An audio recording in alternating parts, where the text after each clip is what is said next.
the 13th century, across the Mongolian steppe, a completely new system of military and political organization was established, affecting more than 100 million people across the Eurasian continent for nearly 2 centuries. This was not a random event, but the result of a combination of geographic, social, and extraordinary leadership factors. Today, we will analyze this system from a historical and sociological perspective to understand how an empire could expand at an unprecedented speed in human history and draw important lessons for studying large-scale organizational systems in the modern world. If you are interested in learning history to better understand large-scale organizational and management mechanisms, please subscribe to the channel and leave a comment letting me know where you are watching from. Historical knowledge helps us identify and learn from effective organizational models of the past.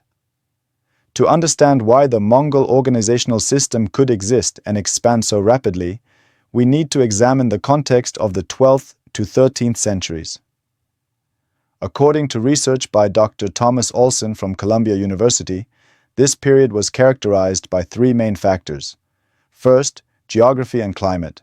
The Mongolian steppe experienced a favorable climate period with increased rainfall from 1180 to 1220, enabling the development of livestock herding and population growth.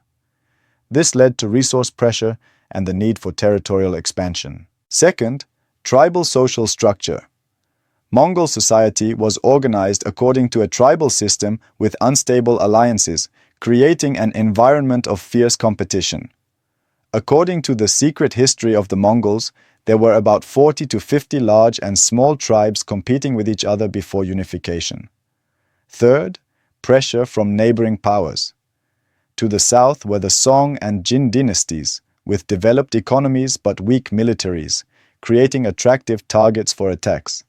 These conditions created an environment in which an effective military organizational system could develop and succeed. It is important to note that the Mongol organizational system was not unique in creating nomadic empires. During the same period, we see similar models elsewhere. In Africa, the Mali Empire under Mansa Musa developed an effective military and trade organization controlling trans-Saharan trade routes. In Europe, Crusader knights organized themselves under a similar model with centralized command systems and strict discipline.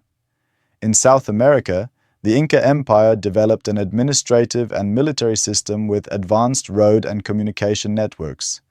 This shows that effective military organization is the product of survival pressure and expansion opportunities rather than the unique characteristic of a specific culture. The Mongol system was legitimized through the concept of the mandate of heaven, the belief that heaven had given Genghis Khan the mission to rule the world. According to Professor Peter Jackson's research on Persian and Arab historical sources, Mongol envoys often declared, "There is only one sun in the sky and only one ruler on earth." The role of religion in supporting the expansion of the empire is noted in many historical records. Mongol leaders demonstrated religious tolerance, allowing local religions to continue operating as long as they did not oppose central authority. This created support from various religious groups. According to research by David Morgan, published in The Mongols, the system operated according to 3 main levels. First was the recruitment and organization of the army. Records show that recruitment was based on the decimal system, with each household required to provide 1 male for the army when needed. The army was organized into units of 10, 100, 1,000, and 10,000 men, called tumen.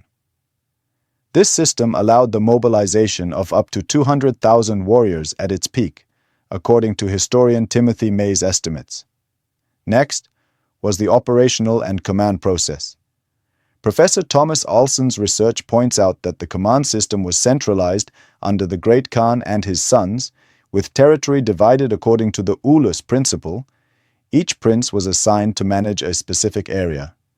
Major military decisions were made at Kurultai meetings, conferences of senior leaders. Finally, the information and surveillance system. Archival sources from Chinese and Persian records show that the Mongols developed the YAM system, a network of relay stations allowing information to be transmitted at speeds of up to 300 kilometers per day, much faster than other communication systems of the time. In terms of numbers, researchers estimate that the impact of the Mongol system was enormous. The total number of people affected by Mongol conquests is estimated at around 100 to 120 million during the 13th to 14th centuries. The mortality rate from war and disease ranged from 10 to 40%, depending on the region, with those resisting strongly, such as Khwarezmia, suffering the heaviest losses. The geographical distribution of the Mongol Empire extended from Eastern Europe to the Pacific Ocean, covering an area of up to 24 million square kilometers, the largest in human history. The majority of the population affected were sedentary farmers, making up about 80 to 90% of the total. Dr. John Mann from Cambridge University observes, "The scale of the Mongol Empire not only demonstrates military capability, but also the effectiveness of an organizational system that could adapt to diverse cultural and geographic environments." These figures show the immense scale and systematic nature of Mongol territorial expansion, indicating that this was not a random phenomenon, but the result of a carefully calculated organizational strategy. A key question is why this system could last and expand for so long. There were three main factors sustaining the empire. In terms of information control, research shows that the Mongols established an effective two-way information system. On one hand, they collected intelligence from merchants, diplomats, and spies.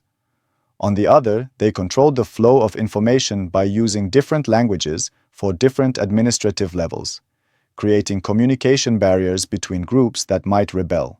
In terms of institutional protection, legal documents from the period indicate the establishment of Yasa, Genghis Khan's law code, enforced through a military court system with absolute authority.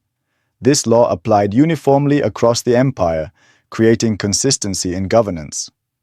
In terms of networks of interest, historian Charles Halperin's analysis shows the system created economic benefits for merchants by protecting trade routes, for local nobles by maintaining status if they cooperated, and for the army through sharing of spoils. This resulted in a broad coalition of interests supporting the system.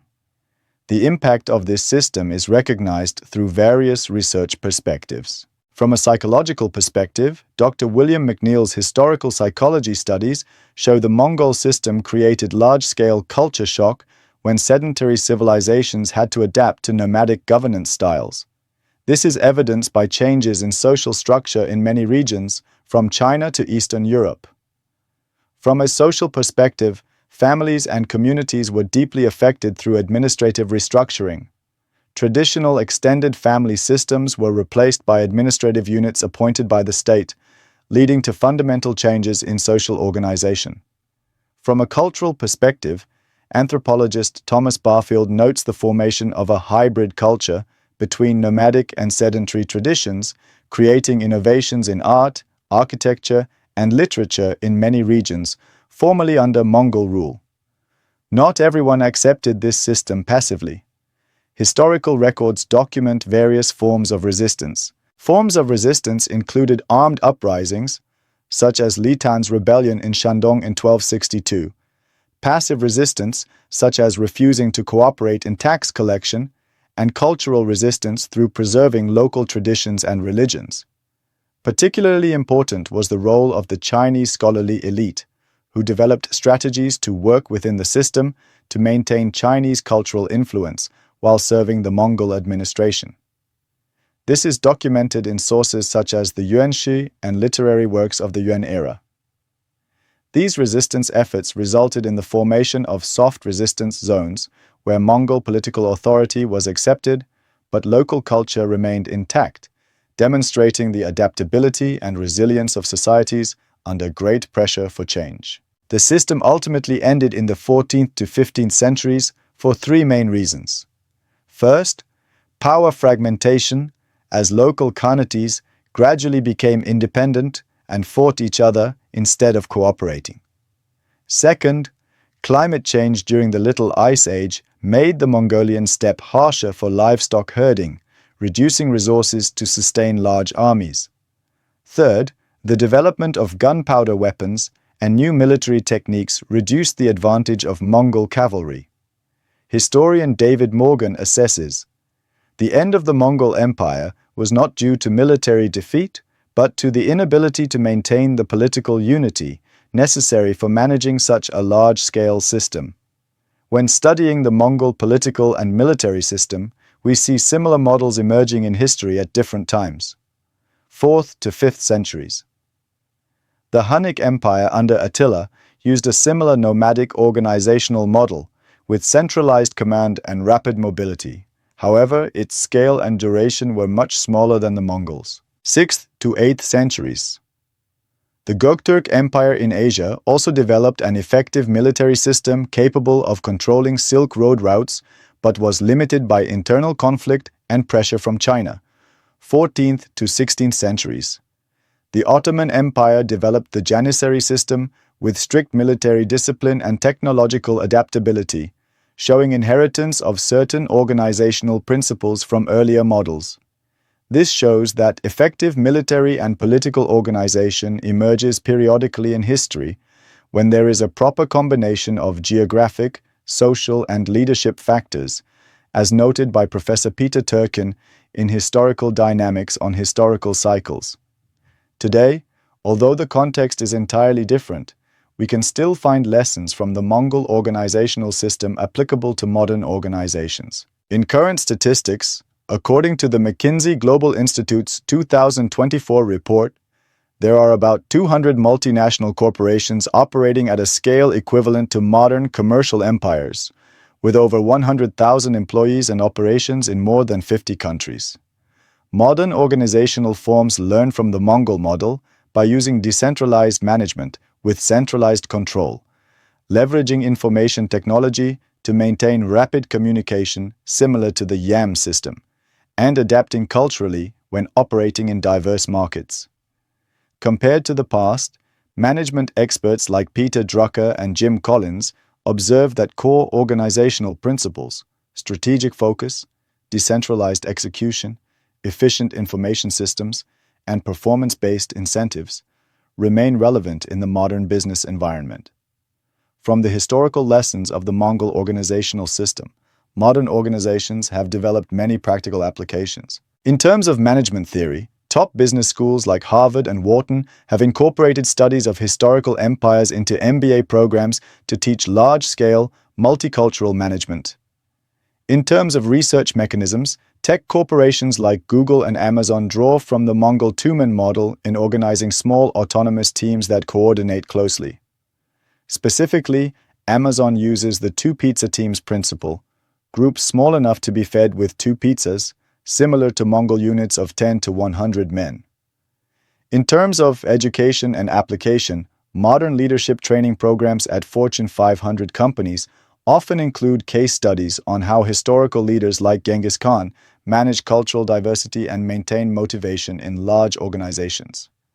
In academia, the study of the Mongol organizational system is assessed from different perspectives. The Structural Functional School argues that Mongol success was the result of a fit between organizational structure and necessary functions, based on Talcott Parsons' research on social systems.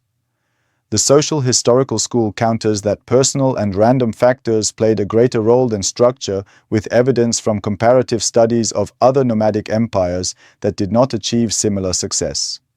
This debate matters because it influences how we design modern organizations and has practical significance for how multinational corporations and international organizations operate in a globalized environment.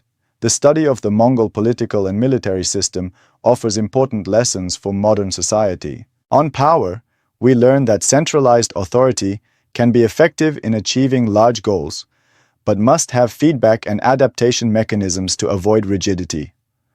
On information, the importance of fast and accurate communication systems in managing large organizations has not changed from the 13th century to today. On community, the role of building consensus and shared interest in maintaining the stability of large systems is a valuable lesson for modern organizations, from companies to governments. As Dr. Niall Ferguson notes in The Square and the Tower, The most effective power networks in history share the ability to combine strategic concentration with flexible execution, something the Mongols excelled at. Through studying the political and military organizational system of the Mongol Empire, we see three important lessons. First, the success of any organizational system depends on its ability to adapt to the environment and create benefits for participants. Second, effective information and communication systems are key to managing large-scale organizations, a lesson still true in the digital age.